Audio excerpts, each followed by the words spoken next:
With me is Patrice Jones. Patrice is the co-founder of the Vine Sanctuary, and over the years Patrice has played a role in different movements such as the peace movement and the LGBTQ liberation movement.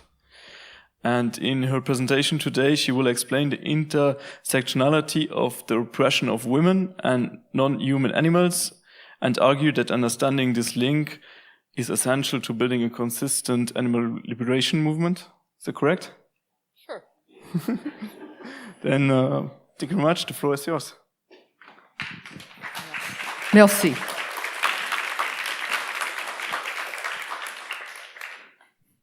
So I don't like standing on this stage. It's very uncomfortable to be elevated in this way. So I think I will sit down for a minute. So I do come here from Vine Sanctuary, which is in the United States, and one of the reasons that I try to be sure to mention that is because for the past 13 years, I have been involved in animal liberation activism. I came to this after several decades of social justice activism. And what's really clear to me from getting up every morning at sunrise to take care of chickens and cows and spending time lugging water jugs around, that most of the most important ideas that I've had have come through this conjunction with the animals for whom we purport to act. And so one thing that I usually do when I am coming to a place like this to talk is there's usually one of our sanctuary residents who will be in my mind. Yes? And I don't get to choose who it will be. She or he will sort of make themselves manifest to me. And today it is a cow called Pancho. And so I just want you to meet Pancho before I start talking to you about ideas. Pancho was the son of a cow who is on a dairy farm. And because he and his brother Jasper were of no economic use to the farmer, they were tied to a tractor and left to starve until they were rescued and they came to the sanctuary. He came to the sanctuary as a calf, but now he's just getting out of adolescence and into adulthood. He's very tall and gangly and good at yoga. He's very smart.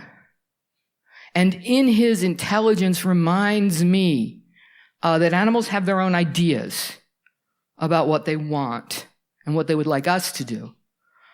He's very vocal, so much so that I would never make the mistake of calling myself the voice of the voiceless, because I'm quite clear that animals have their own voices. And here's the best part. It's summer now, and in the mountains of Vermont, our herds are up a mountain, foraging in the woods. They hardly pay attention to the hay that we put out because they're so busy finding wild plants to eat. They hardly pay attention to the water that we make sure they have because they're drinking from the brooks. And what I have noticed just over this summer is that Pancho, even though he was bottle-fed by us and thus started out very, very human-centered, has become more cow. Do you know what I'm saying? Not if you know what I'm saying, because you're far away from me. And this is beautiful. In his cowness, in his wild cowness, he is becoming more distant from me, and less attached to us as the people. And this is beautiful and reminds me that we are not the heroes of the animal liberation movement, that this is not our role to save anybody, but rather to undo things that people have done in order to create a space for animals to be themselves and pursue their own projects and their own aims. Pancho reminds me of that. But now I'm here to talk to you about intersectionality. And to do that, what I want to do is ask you to, I was going to ask you to look up, that's why I'm looking up, but you've been around in this place now for a little while, a few days, yes? And you know that we're here on the site of a former slaughterhouse, yes? You know this. You've seen the hooks. You've seen the gutters for the effluvia. You've seen maybe some feeding troughs. And I'm drawing your attention to where we are right now, because the first thing that I need you to understand is that the exploitation of animals, the abuse of animals, always takes place in particular places. It is an actual, real event that takes place in particular places. And these particular places are always part of both social and material ecologies, systems, ideological systems, biological systems, yes? This particular place, when it was a functioning slaughterhouse, existed within a particular economy of animal exploitation. Some people were making some profit from it. It existed within a particular social circumstance. People who had certain ideas about animals, about food, about each other, were the ones who farmed, so-called, the animals, the ones who killed the animals, the ones who cut up the animals, the ones who ate the animals. All those people were themselves part of social ecologies.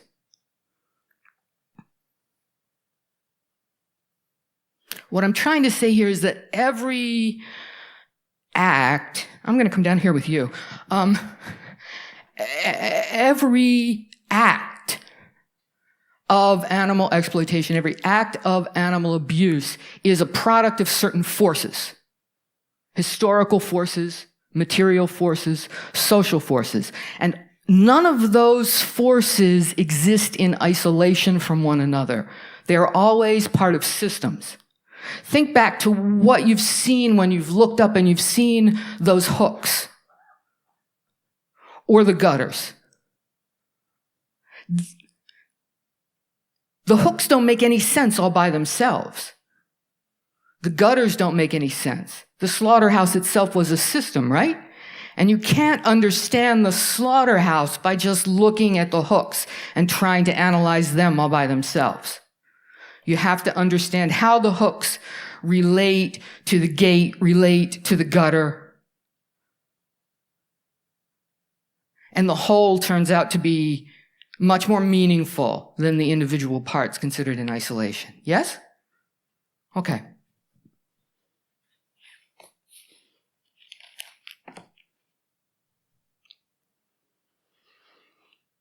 And that system then also existed within other systems, as I said, the economic systems, the social systems. So that's why I'm here to talk to you about intersectionality, which is a conceptual tool, a very useful conceptual tool. What do I mean by a conceptual tool? Trigonometry is an essential conceptual tool if you want to survey a field or build a bridge, right? Well, those of you who understand trigonometry are like, yeah, you totally need trigonometry for that. And other people are like, I guess.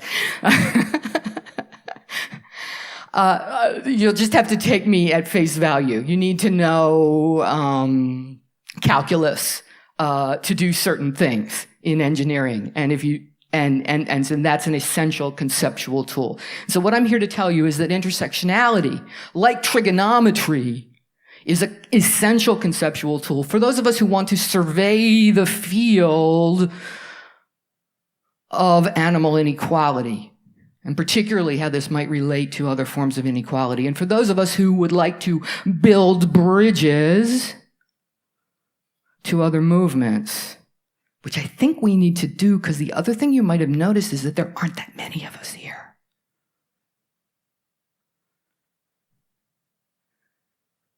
And Steve, how many people here were here when Steve talked yesterday? Yeah, and he did this wonderful job of communicating to us the absolute urgency of climate change, and I thought a pretty good job of diagnosing some of the problems that go into that. But then, I don't know if you remember that then somebody who was right around here raised the question, well, okay, so now what do we do? And then poor Steve, he was like flailing around. And I wanted to like say from the back of the room, it's okay, Steve, the feminists are coming.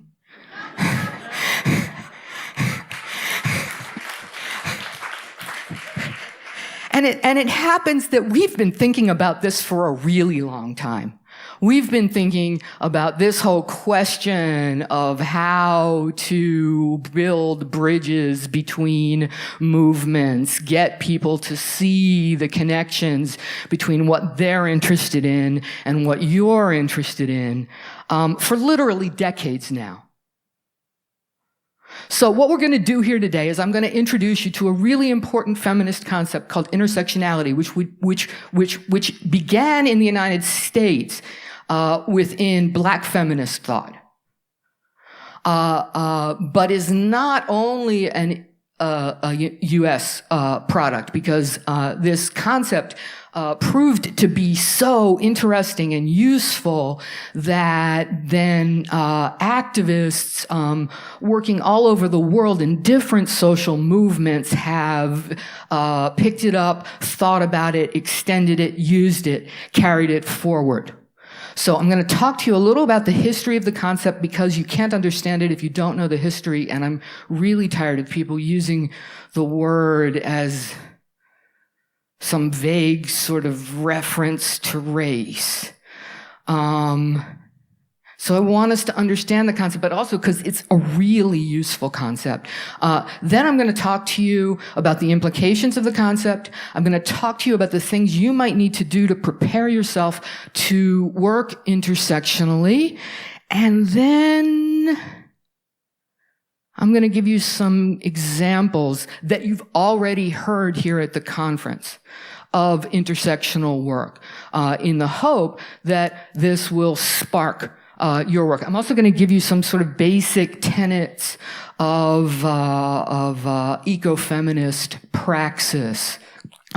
This is a very different thing than saying, oh, we all should do this or we all should do that.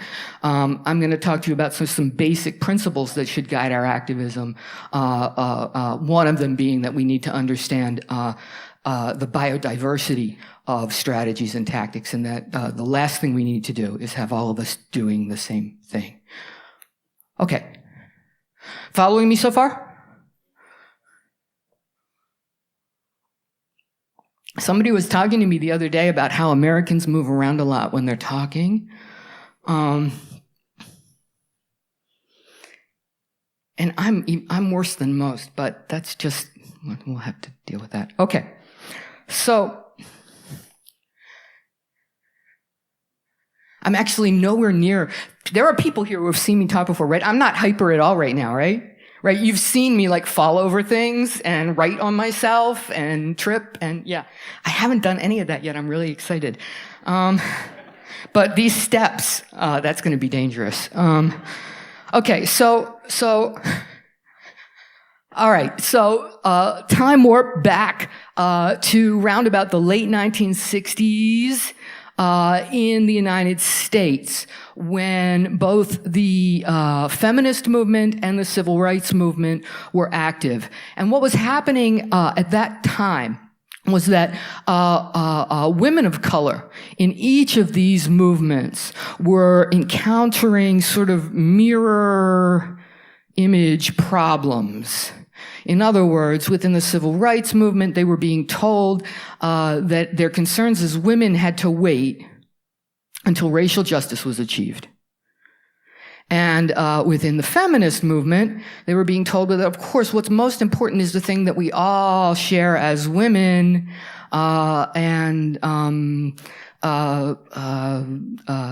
not even really going to think about race. And so this was frustrating, of course, right? Because you can't, yeah, you can see why. So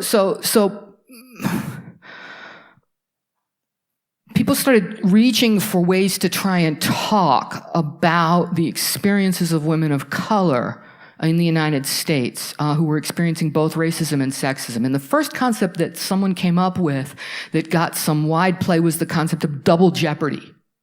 The idea that women of color in the United States were experiencing both racism and sexism at the same time.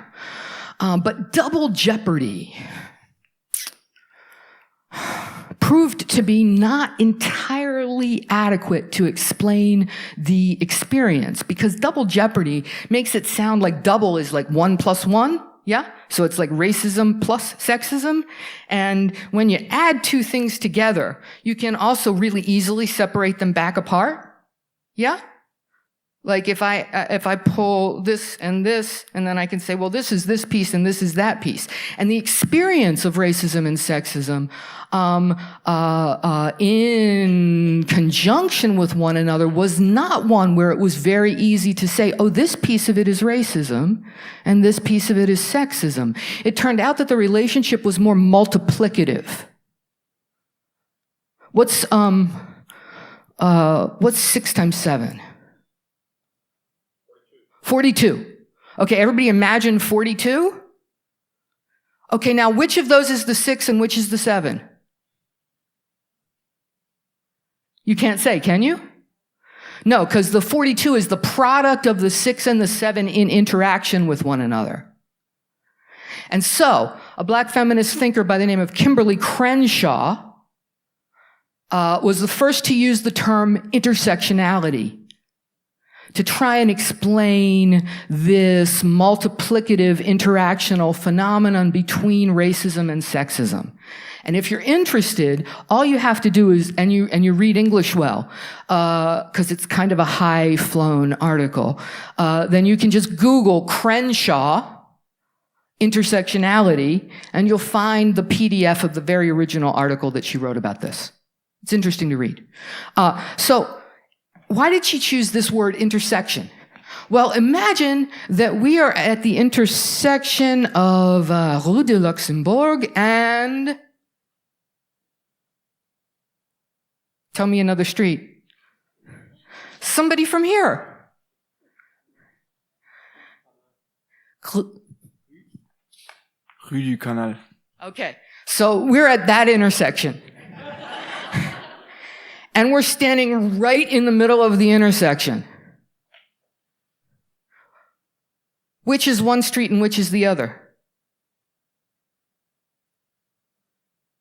The intersection is the product of both, yes? And sometimes intersections are the products of more than one road, yes? We've all been to those, especially it's dreadful when you're biking and there are cars too, yes? And there are 7 different streets coming into the intersection. Wow, that's dangerous. You can have some car crashes at intersections. Okay. So now you see the concept of intersectionality, which started out being something that we talked about with regard to race and gender, but we've since extended to talk about other forms of subjugation because, of course, immediately people started to say, well, you know, it's not just race and it's not just race and sex. What about poverty? What about class? What about immigration status? What about disability?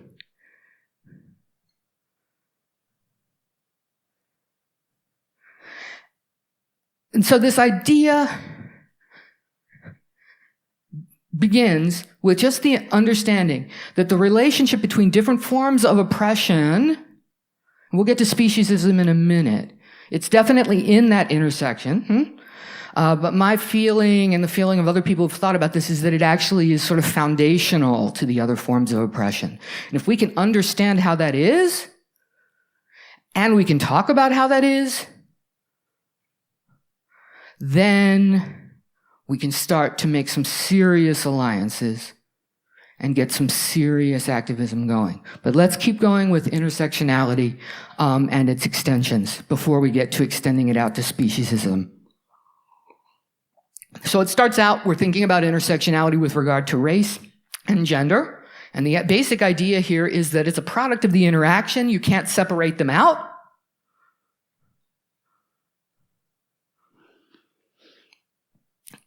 And then as we started analyzing it, we realized, oh my gosh, it's not just that they're interacting in such a way that they can't be separated out. It is also that they support one another. They prop each other up. Huh? The easiest way to see that is with the intersection of homophobia and sexism. So a woman by the name of Suzanne Farr wrote a book called Homophobia, a Weapon of Sexism. And this book, by the way, is also free online in PDF form, thanks to Suzanne Farr. So you can read the whole thing. It was written in the 80s, so it's kind of dated. But the basic idea is still extraordinarily useful and valid. And here it is. Actually, no, let me just ask you a question, and then you'll begin to get the idea. Do you have to be gay to be gay bashed? No? Do you have to actually be homosexual to be called by one of the bad names that people call gay men and lesbians? No? Do you have to actually be trans to be subjected to transphobia?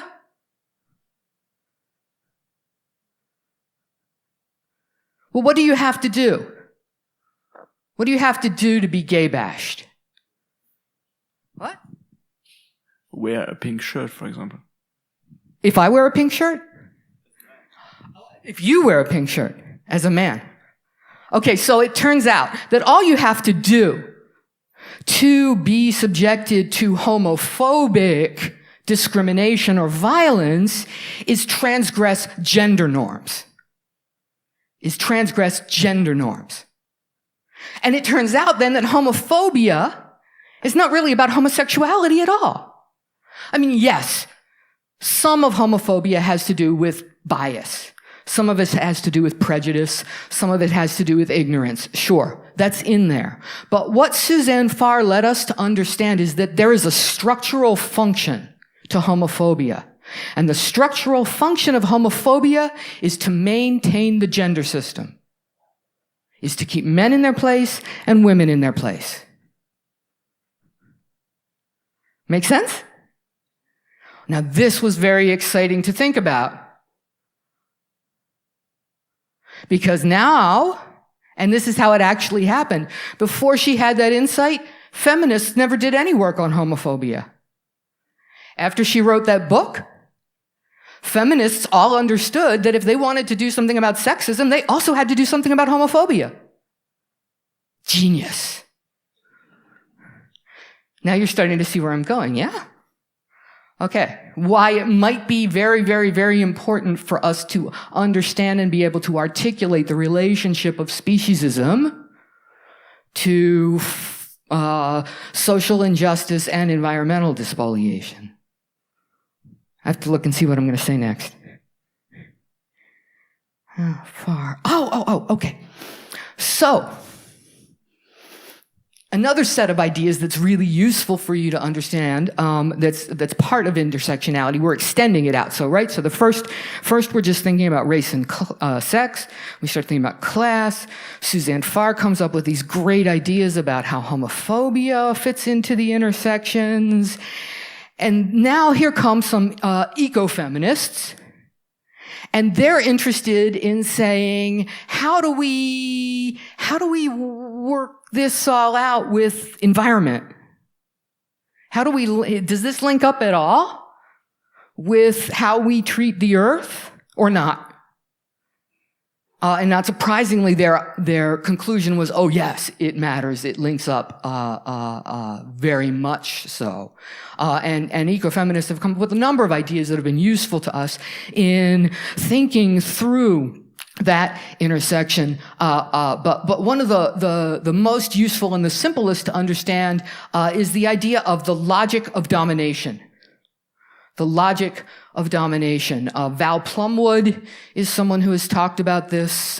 Greta Gard, Gaard, Lori Gruen. Okay.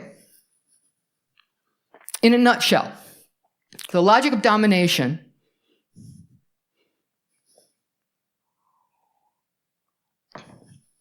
is our term then for the way of thinking that patterns all the different forms of oppression, okay? And they say, well, let's call that way of thinking the logic of domination. Okay, so ecofeminists are not saying we should logically dominate anybody. The opposite. What we're trying to say is, here's this logic, this way of thinking that leads to that domination that Steve was talking about yesterday. Okay, the logic of domination, the theory of the logic of domination. The logic of domination, first of all, divides the world into binary, dualisms. Yeah? Which are conceived as opposite one another, with one better than the other. Male, female, human, animal, black, white. Well, if I'm saying, let's see, male, female, human, animal, it would be really useful if I had a board at this point, yes? White of color, reason and emotion, mind and body,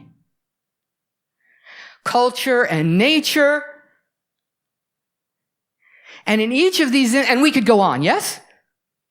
And in each of these instances, the two items on either side of the divide are considered to be opposite one another, considered to be separate. Not just separate, but opposite. And one over the other. And of course, all three of those things are untrue. Humans are animals. So how could humans be the opposite of animals? And I'm sorry, even if we didn't know that there are intersexed people, the idea that males and females are opposite one another, males and females of the same species, right? How much of our genes do we share? We share like 98% of our genes with chimps. And I think with other humans, it's like, more than 99% with every other human. So how in the world could you be the opposite of a being, with whom you share? Yeah, you get my point. Nature and culture. Oh, that's a great one, right? We're social animals, yes? It is the nature of social animals to construct cultures.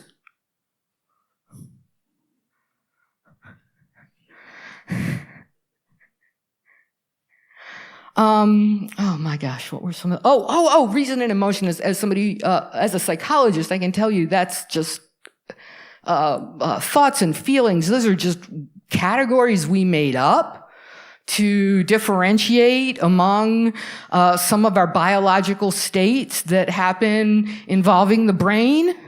and some of them we call feelings, and some of them we call thoughts.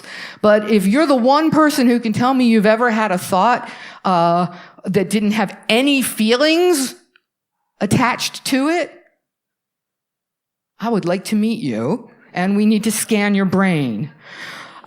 Because in fact, thoughts and feelings, reason and emotion are all the time happening at the same time. They're physiological processes that happen together. They're certainly not opposite. And this idea that reason then is superior to emotion is just as silly as the idea that males are superior to females or that whites are superior to people of color, or that straights are superior to queers. But it's deeper. It gets even deeper. Because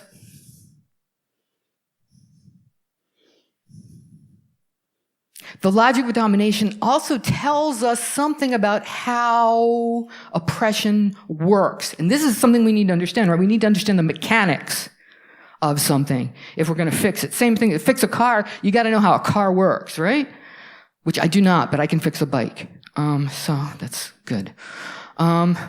Okay, so what the logic of domination does is it not only divides the world into these binaries that are seen as opposite one another and differently valued, but it links the items on each side of the divide.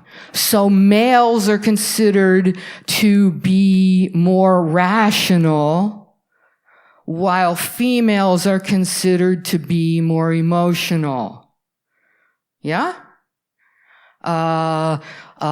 Whites for a long time said they were the only ones who had civilizations and were always portraying people of color as closer to nature. You want to put somebody down, call them an animal name. Right? And so we start to see exactly how it is that these different forms of oppression not only are linked together, but support one another. Because it's this whole set of thoughts linked up together. Make sense? Okay, good.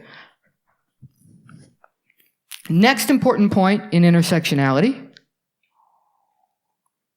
We're getting even more practical.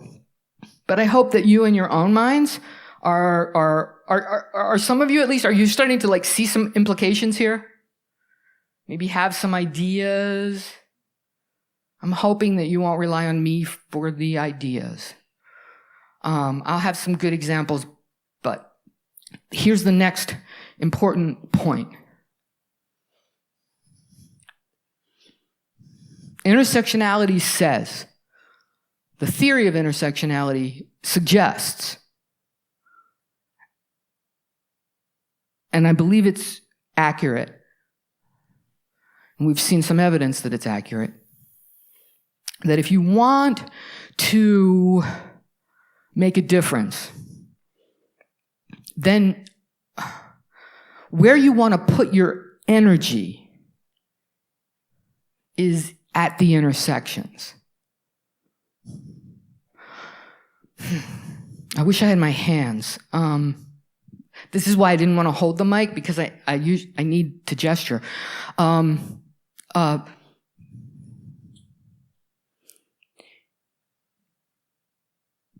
Imagine a building that you want to knock down, or even like a chair that you want to demolish. Are you going to hit in the middle of the leg of the chair, or just randomly hit the wall of the house? Or are you going to go for the joints? You're going to go for the joints, right? You're going to go for that. If the table is propped up on these two intersecting legs, then you could just bang at this part of the table and then bang at that part of the table and then bang at that one leg. And if that one leg, you knock off a little bit of that one leg, but then it just falls down a little, but the other leg keeps it propped up. So you really want to knock that table down, whack at that intersection between those two legs. Knock the legs right out under it. Make sense? Okay. So,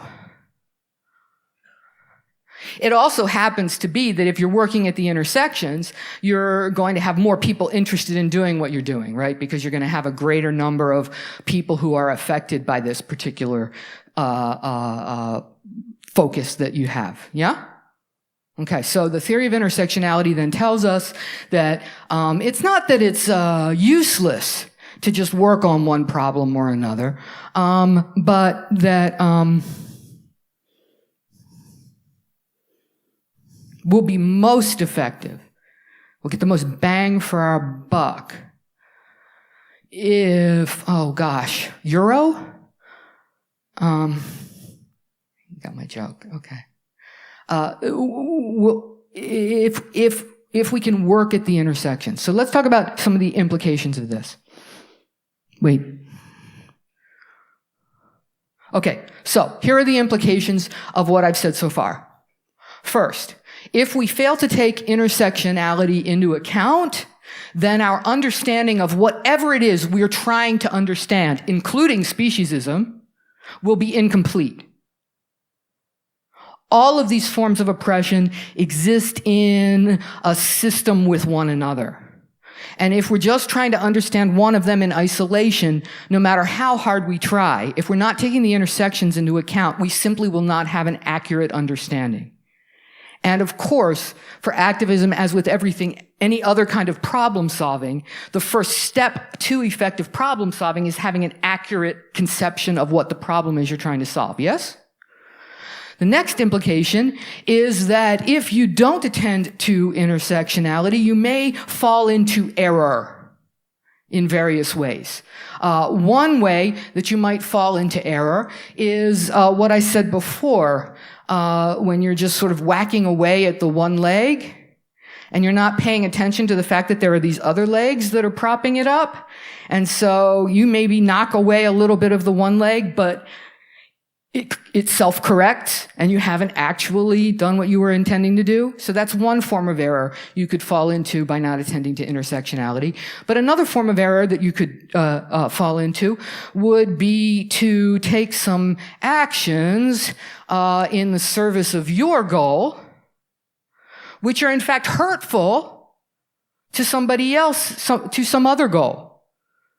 And you might think it doesn't matter, but if it's actually all related, then you've hurt yourself as well. And so in the United States, we have, I can't tell you how many women who are quite actively hostile to animal rights because the biggest organization there, PETA, persistently uses sexism as part of its campaigns. And there are women who are offended by this, and it makes it much more difficult for us to talk with them about speciesism, about animal rights, because in their mind, animal rights is part of sexism. Does it make sense? Yeah. Oh gosh, I guess you have had this problem here too, of people using xenophobic arguments against population. Yeah. You're getting bored, so I'm moving on.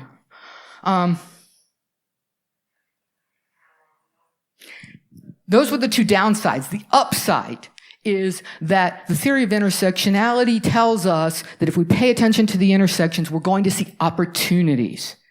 Now, if you remember, those of you who were here yesterday and listening to Steve, and he was talking about overpopulation, and I stepped up from the back and said, well, one thing that we've learned is that if you empower women, they have fewer children. Intersectionality teaches us we don't look at the problem of overpopulation in isolation. Instead, we look at, well, what are the factors that are driving this? And one of them is women not having control over how many children they have.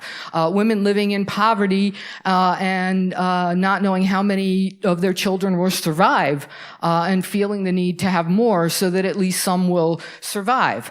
There are all sorts of factors that come into play, and so it turns out that if you both empower women in relation to the men in their lives and economically empower them, they have fewer children.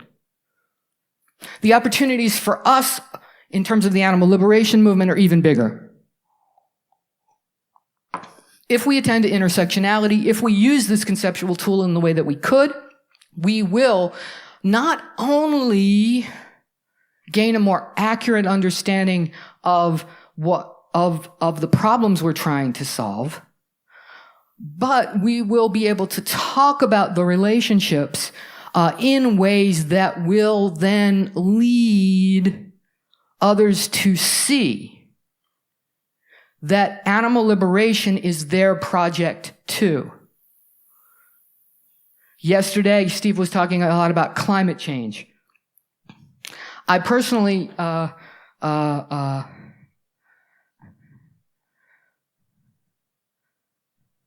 in social justice movements, we joke about the oppression Olympics. The oppression Olympics is the, my problem's worse than your problem, or we all should work on this because it's the worst problem. And I'm starting to see some oppression Olympics in the animal movement too. Please don't do that. It's really not helpful. But you know what? If there were a winner to the oppression Olympics, if there were one thing that we could be said we should drop everything and work on, it would be climate change, which is affecting far more animals than anything at the moment. And the point is that with climate change, there is this new movement, the environmental justice movement. How many people have heard about environmental justice? Lauren talked about it yesterday some. Okay.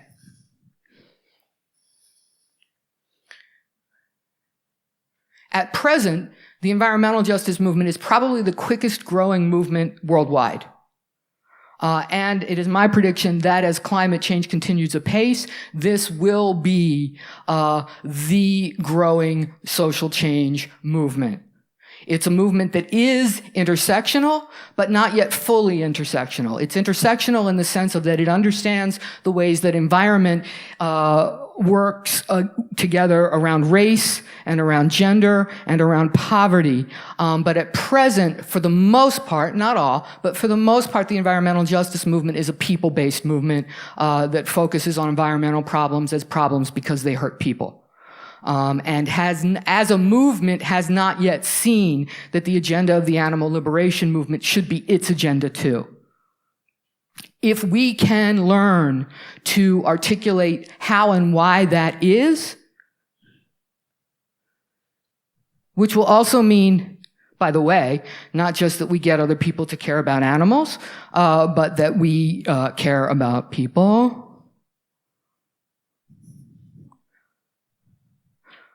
Then we start to have bigger numbers than we have. We start to understand that this movement, it will succeed or it will fail. We have to hope it will succeed. We have to be part of it anyway. We need animals to have a voice at the table as decisions are being made within that movement about priorities, about tactics, about strategies. So intersectionality gives us some ways of thinking about that.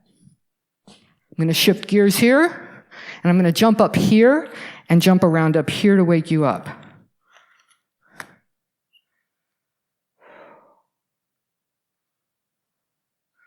Okay. Oh, I hate being up here. No, I'm coming back down. Okay. Watch the steps.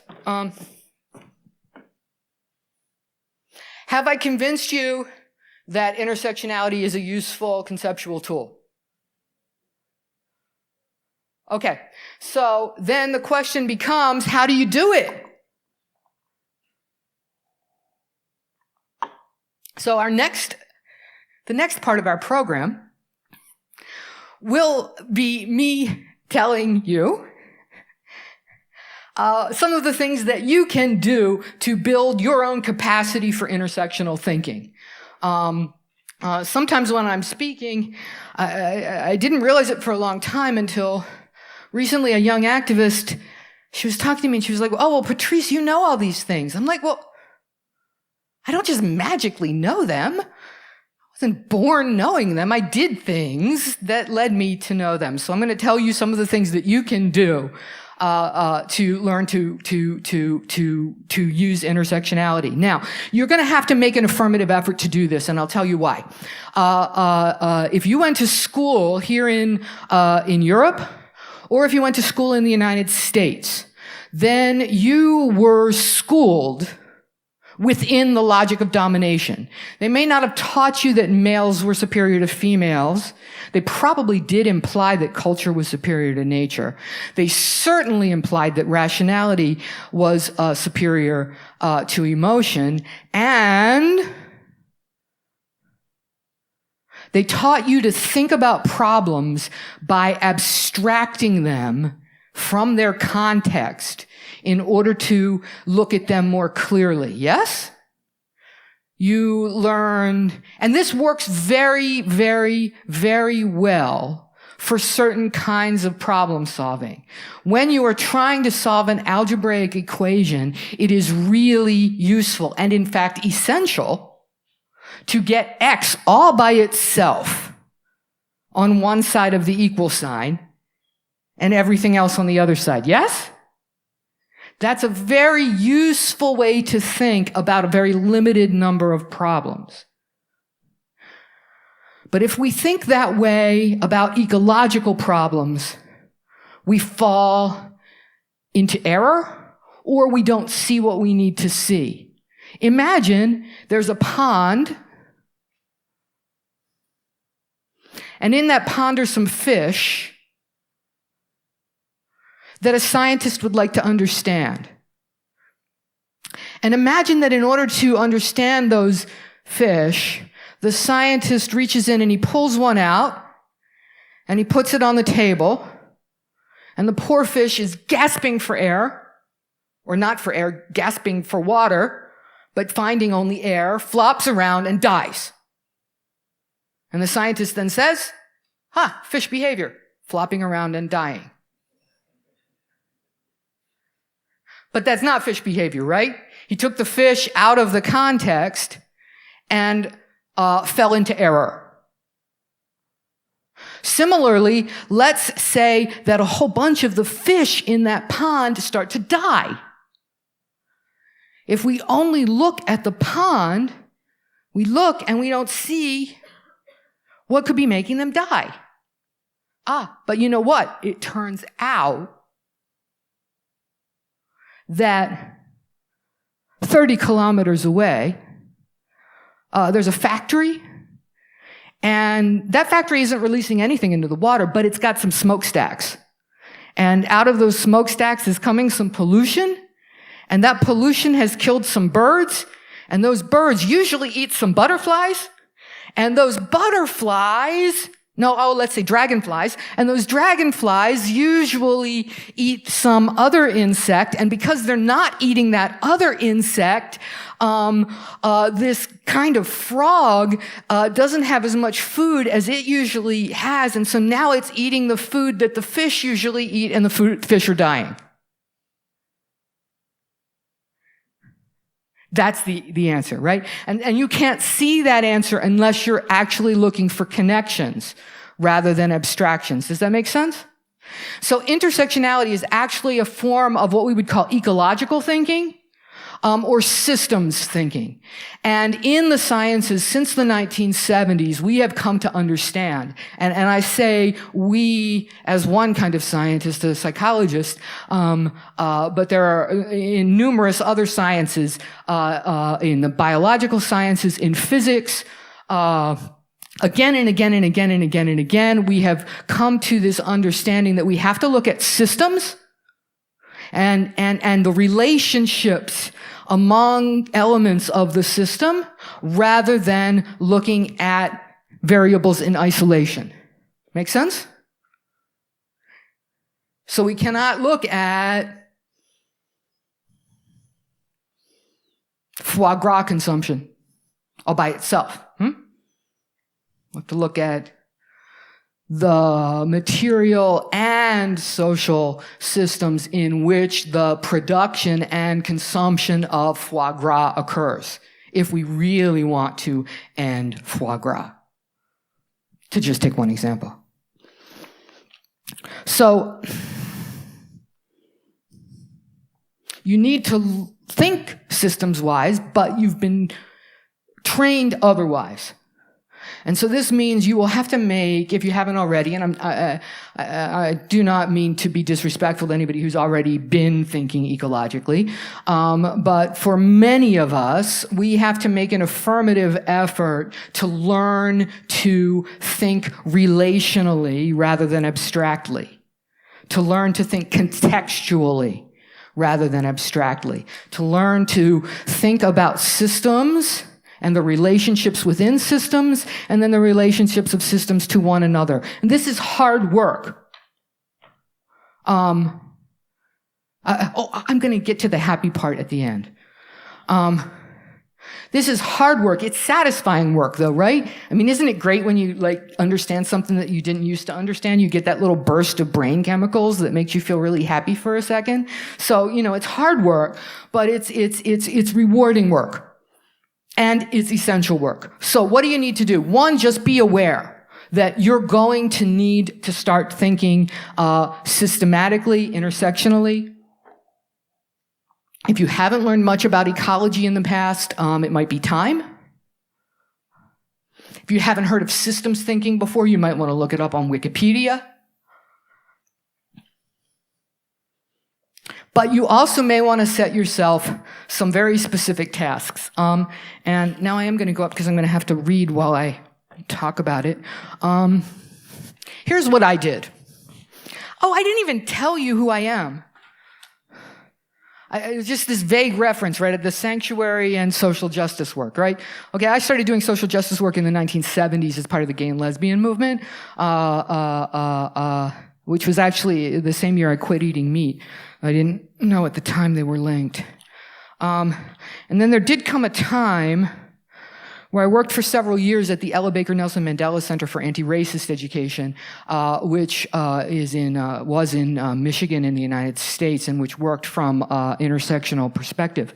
And I'm telling you that little piece of my history, because what I did for a number of years while I was working at the Baker Mandela Center and while I was teaching a course on the theory and practice of social change activism was to go on a multi-year process of teaching myself to think intersectionally and to see connections. So this advice I'm giving you is advice based on this is what I did and it helped me a lot, okay?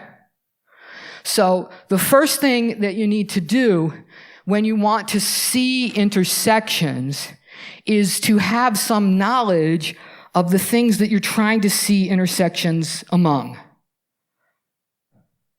I know that might sound really basic, but it's really important. You can't expect yourself to see the intersections between speciesism and racism if you don't know anything at all about racism. How could you possibly see the intersections? If you've not educated yourself about whatever it is that you're trying to understand, and you would like very much to talk to people about how animal liberation relates to this thing that they care about, well, how are you going to do that if you don't know anything at all about this thing that they care about? So you have to educate yourself. And I know you can do that. I know you can do that because I know that none of you learned about foie gras in school, and yet most of you can probably tell me in the most horrific detail exactly how foie gras is produced, right? Those of you who work on vivisection issues can tell me the most horrifying things. And the most detailed things about research protocols because you took the time to learn them. Same thing with animal agriculture, any other issue. And so what I'm here to tell you is you may need to learn, in fact, you will need to learn about things that seem to be not about animals, but are in fact part of this system of domination that works together to create the circumstances under which animals are exploited and their habitats destroyed. So you may need to learn things about race. You may need to learn the mechanics of capitalism if you don't know it already. So educate yourself. Next, this is the fun part. Set yourself some tasks. This is what I used to do. I would just sit down and I would say, okay, today I'm going to think about the intersection between sexism and prejudice against people with disabilities. And I'm just gonna figure out everything I can about that intersection. I would set myself these little tasks. So here are the little tasks you can set yourself. First, you can pick a problem, like hunger or zoos. And then think as hard as you can about where there might be not just speciesism, but other forms of oppression, huh? If you're thinking about hunger, oh my gosh, you'll find out things about gender. If you're thinking about zoos, then maybe you'll learn the history and learn that they were imperial products.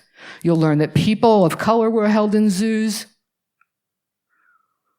You'll learn the political purposes of zoos. You'll learn the ideological purposes of zoos. You'll figure out that zoos are all about that logic of domination, all about saying, we're so powerful as people, we can create a savanna in Sweden. We can create an Arctic climate in the Mediterranean. That's how powerful people are. And suddenly you'll be able to talk about zoos so much more richly, with so many more people, in ways that will captivate and interest them. And you might find yourself starting to care about other pieces of this. So picking a problem and just saying, what are all the different intersections I can see? Another thing is to pick a particular practice, like the practice of locking people up in prisons, or abstracting calves and milk from dairy cows, and figure out what are all the different intersections you can see in that one thing? Do you hear what I'm saying? Okay. Another thing is you could pick a particular intersection. You could say, okay, well, I want to think about how speciesism and sexism relate, and then really sit down and think it through. And if it turns out you don't know enough about sexism to think it through, time to go read a book.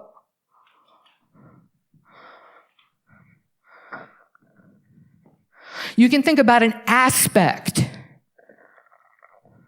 of one form of oppression, and then see if it turns up in other places, like reprocentrism.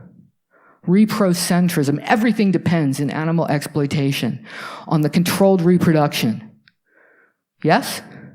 Controlled reproduction, forced reproduction, making female animals have more and different more children than they would want to have from partners that they did not choose. Do we see that anywhere else? Oh gosh, yes, it turns out that reprocentrism is central to capitalism, central to patriarchy, central to homophobia. So you can pick an aspect. You can look at an impact of one form of oppression and see whether that impact will reverberate and affect other forms of oppression or help to create other forms of oppression. We're in a former slaughterhouse here. What do you have to do to work at a slaughterhouse? You got to cut your feelings off, yeah? you develop what psychologists call callousness. Yeah? And not caring. It's the same thing you've got to do if you're going to pull somebody like Mike Poncho away from his mother and tie him to a tractor. What do you have to do to be able to do something like that? You have to develop calluses on your heart. Yeah? And then you're walking around as a person with calluses on your heart. Huh. Do calluses on your heart make it more or less likely that you're going to care about child slavery? Do calluses on your heart make it more or less likely you're going to abuse your kids?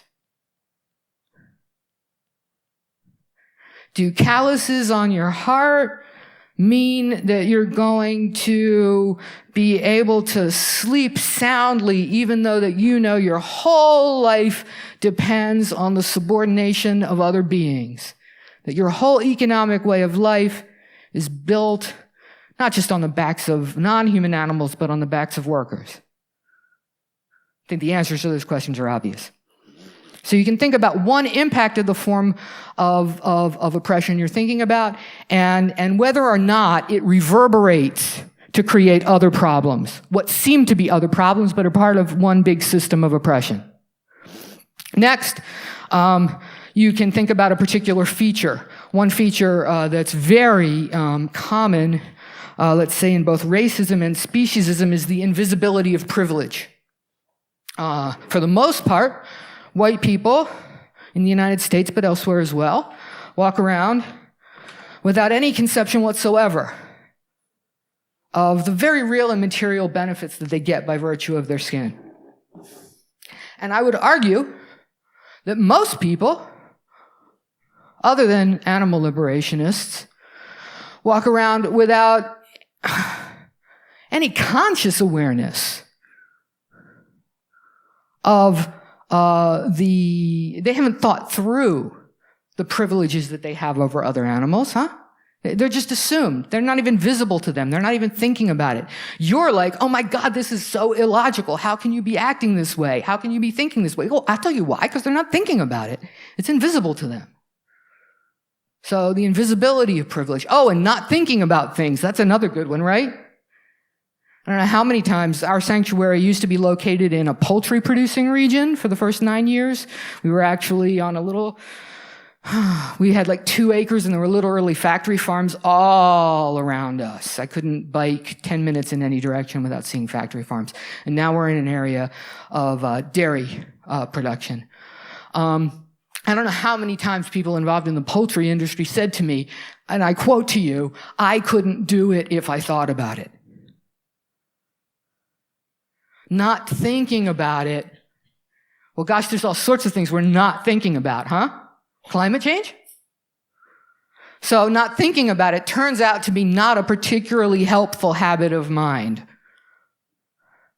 And so that's another intersection. And one that environmentalists might be very interested in talking about. All right. I'm going to run through. Where are we time-wise? Somebody tell me time-wise. I've got 20 minutes? Okay. Very quickly. I'm going to tell you, I already started. This actually leads right into what the next thing was. I've done, obviously, a good bit of thinking about the intersections between speciesism and other forms of oppression, and I'm going to tell you some of the things that I have come up with. I've already started to do that in these examples, but I do not want you to think by any means that this exhausts what could be said about it, or that that you shouldn't be thinking too. Because we've just begun to think about this. I said we've been thinking about intersectionality since the 70s, but this thinking about intersectionality and how we think about speciesism, thinking about how speciesism relates to other things, this is very new. And we need everybody to be thinking creatively about it. So here are some things that I've thought about. First of all, that the same three excuses are used to justify animal exploitation and human the subordination or exploitation of one group of people by another group of people. And the three excuses are might makes right. Don't even bother to come up with an excuse. Just do it. We're in separate categories, and our category has these special abilities that your category doesn't have, and that makes us superior, and so we're able to exploit you. And then, of course, God told us we could. And I don't think you need me to explain to you how these inform not just animal exploitation, but the exploitation of people by people. Next, reprocentrism. I already talked about.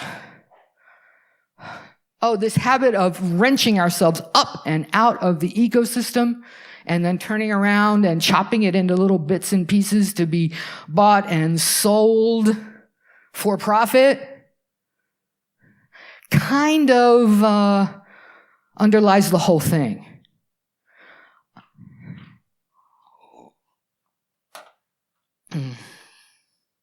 Invisibility proven, not thinking about callousness. Okay, so I said most of them in telling you the examples of how to think about things. Two other ones I want to talk about is one is contempt for the helpless, contempt for the weak, and instrumentalism, the using of other beings as instruments for your purposes. Y'all are doing so well at dealing with a really long lecture. I just want to say thank you very much. If you were my students, we would have broken this up into several half-hour classes and had lots of naps and coffee in between. All right, so here are some of the tenets, the basic principles of ecofeminist activism, including intersectionality. The first is be mindful of intersections. The second is to strategize with systems in mind. And what that means is no telling people just go vegan without thinking very carefully, as Lauren Ornelas talked about yesterday, about who has access to food, where the food comes from. No imagining that if we just tell all these people to go vegan, the animal agriculture system will collapse all by itself. That's not how capitalism works. Capitalism is a really important system that we have to pay attention to here. And how capitalism works is that if you convince some consumers to quit consuming something, they just use advertisers to get other consumers to consume more of that thing. And so for every person that we've convinced not to drink cow's milk anymore, there's a person over here who is now buying Greek yogurt, which takes twice as much milk as other kinds of yogurt. Did you think it was an accident that do you have the Greek yogurt fad here? Or is it just in the United States? In the United States, there's this huge fad for what they call Greek yogurt. It happens to take twice as much milk to make. They also load cheese into all sorts of things. So that's how capitalism works. When possible, work at the intersections. And I'm going to give you some examples in a minute. Always take local conditions into account while being mindful of global systems. And if you're working on global systems, you're still going to be doing it in a particular place. And you have to take those local conditions into account. It is not true that things that some United States psychologists learned by studying U.S. college students will be applicable to how you talk about veganism to people in other places. It is not true. It might seem nice, that there's just this little recipe that we all can follow. It doesn't work that way. Next, be grounded. That's why I started with Pancho and the sanctuary. What we do has always got to be grounded in the real lives of actual animals, human and non-human. Okay, some examples that you've already heard, and then one you haven't heard, and then we'll be done. Yesterday, some of you were lucky enough to hear Lauren Ornelas from the Food Empowerment Project talk about their work. The Food Empowerment Project, well, I wish I had time to just reproduce the talk for people who weren't there. But the Food Empowerment Project has done some extraordinary work, on the one hand, thinking about barriers to healthy eating, including veganism, in low-income communities of color.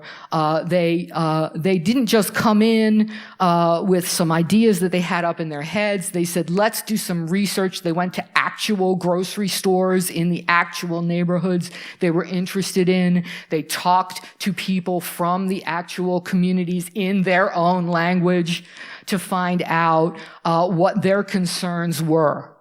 Make sense? At the same time, they've been pushing on us vegans to not think that if we're eating chocolate that was picked by child slaves, that's cruelty-free. Oh, and palm oil too, by the way. All right, so that's one example. Then those of you who are lucky enough to hear Dobruja from Poland talk about their remarkable, I would consider ecofeminist project of organizing in Polish villages against fur farms. Here they went in respectfully, although they became even more respectful as the project went on, as she tells us. Here they went in, well, first of all, here they recognized an opportunity. Poland is, Dobruja, where are you? How many, are you like the top fur producer in the? Okay, so this is local conditions into account. It would be not really smart for me living in Vermont in the United States to decide that fur should be a focus of my activism. There's no fur farms in my area, and I live in a low-income rural region, so there aren't any people wearing fur either. That would not be smart, but they are in an area where not only is there already existing fur production, but because of the economic circumstances in Eastern Europe, the rural areas are really vulnerable to having factory farms moved in. As Lauren was pointing out yesterday, environmental injustice means that factory farms and other polluting industries are much more likely to be located in low-income communities. In the U.S., that's communities of color particularly. I'm guessing here in Europe, we're looking at Eastern Europe as where we're going to really see a push to put in new factory farms. So they knew that they had an opportunity to work. They went and I'm sorry because I'm trying to say in a sentence what you did a whole presentation on, but essentially what they did was empower the villagers. And those of you who are from rural areas know there's prejudice against rural people, yeah? From city people. And in capitalism, most decisions are made in the cities. And a lot of times, rural people, particularly poor and working class rural people, don't have a lot of political power.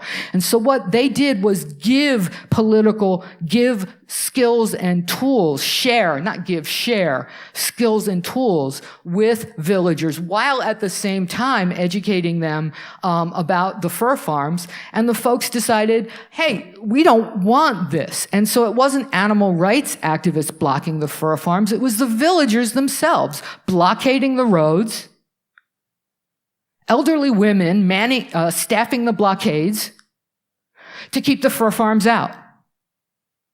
That's what happens when you can work at the intersections, where you can see, well, look, here are some folks, and yeah, they should be concerned about the fur farms for environmental reasons, and we're concerned about them for ethical reasons, but these folks are also disempowered because of their economic class. And so we can work at that intersection where they're vulnerable. Why is the fur farm going to be located there? Because of the intersection. It's not just, it's this particular place. You already got my point. I'm not going to keep saying it again. So next, Georgie. If you were here, if you listened to Georgie's talk, about, Brazil, then you heard how his organization is working in genuine and sincere alliance with indigenous people in opposition to a dam that is likely to flood, that if it is built, will flood an area as large as this whole country in the Amazon. And if that dam is built, then so many animals will suffer, yes? And so many people will suffer. And so this is an intersection, and they're working at that intersection. And if you were there, you saw crowds that those of us who are animal advocates in other places could only hope to ever summon up for a protest. These are just a few examples. I'm always getting in trouble for not promoting my own organization enough, because I'm so busy talking about the ideas that are interesting to me. So I just want to tell you that our organization, Vine Sanctuary, originally Eastern Shore Sanctuary, was the first to figure out how to rehabilitate roosters used in cockfighting. Which, of course, we wouldn't do if we were just going by numbers of animals oppressed, because it's not a really large number of animals that this happens to, but I still think it's worth doing. So basically what happened, how much time do I have? 7 minutes. Without questions. Oh my gosh. All right, so you can go and read about it. Too bad, because I was going to act out roosters.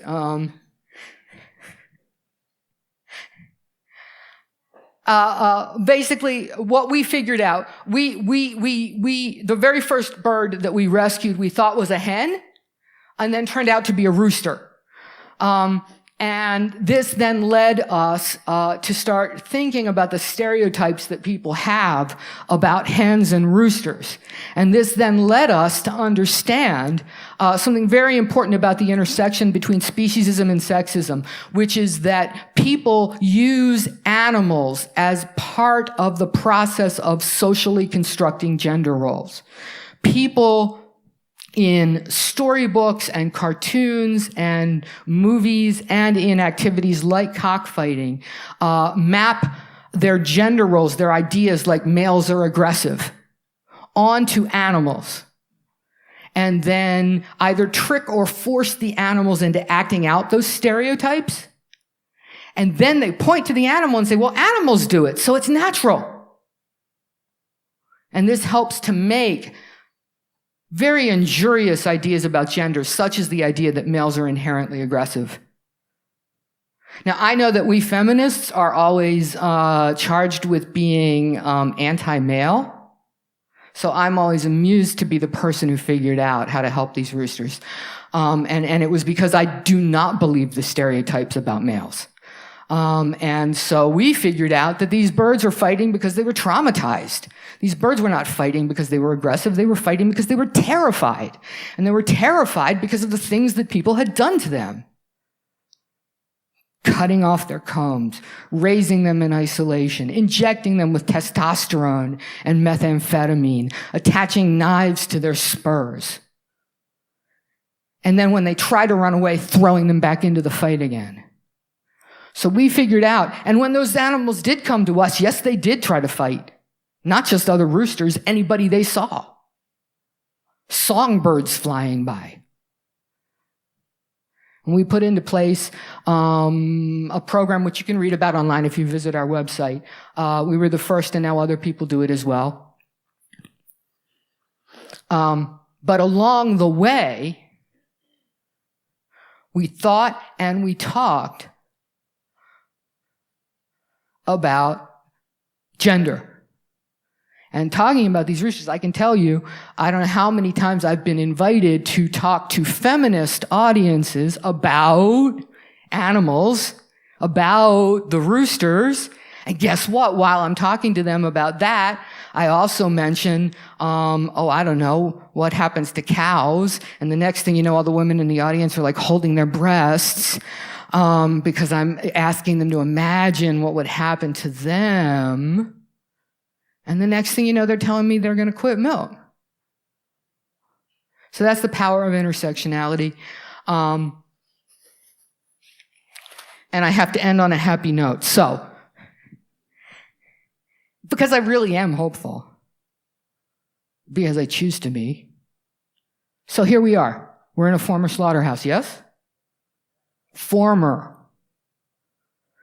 And I'm not going to pretend that it was animal liberation activism that made this be a former slaughterhouse. I understand that this is not the first time I've been in a meeting in a former slaughterhouse, and I understand that slaughterhouses used to be located in cities, and then people became uncomfortable with that, and they got relocated out to rural areas, and that's why this is a former slaughterhouse. But nonetheless, the fact that this is a space in which animals used to be killed, and now it's a space where we're talking about how to liberate animals. This needs to remind you not just that change is possible, but that the absence of change is impossible. Change is the only biological constant. Everything is changing. You're different than you were when you walked in here. Like while you were here, your breakfast became part of your body, and you shedded some skin cells, and plus now you maybe know some things you didn't know, and the things you've heard me say are actually now your neurons in your brain is different than it was before. Change happens constantly. The only question is, what direction is the change going to go in? And we get to help say how that will happen, and we will be much more effective in doing so if we pay attention to these things that I've been talking about. The other thing that I notice in this place, have you noticed there's these vines that are growing up all around the buildings? Yes? Yeah? All right, so this reminds me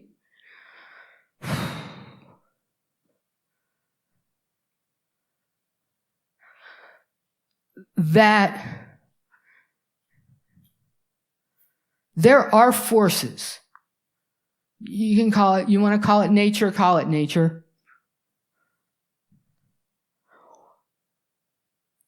Way more powerful than any guns or government ever could be.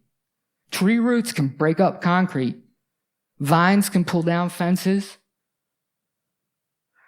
The sun shines down far more energy than we need every day. And plants and animals and people are making exuberant use of that energy, but not exuberant enough, right? Because we're all constrained by this same logic of domination that oppresses animals. We're animals too. Yeah? We're subjugated by it. We're cut off from our own desires. We're cut off from each other.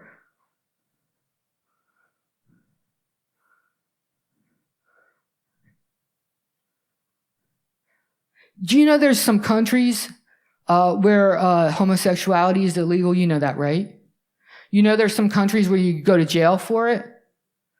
You know, it used to be like even here maybe, I know in the United States you used to be able to go to jail for it, right? Also, sexual relations between people of so-called different races. Do you know that there's many times that those have been illegal? Yeah? People go to jail for it? You could. You could be killed for it. Did people do it anyway?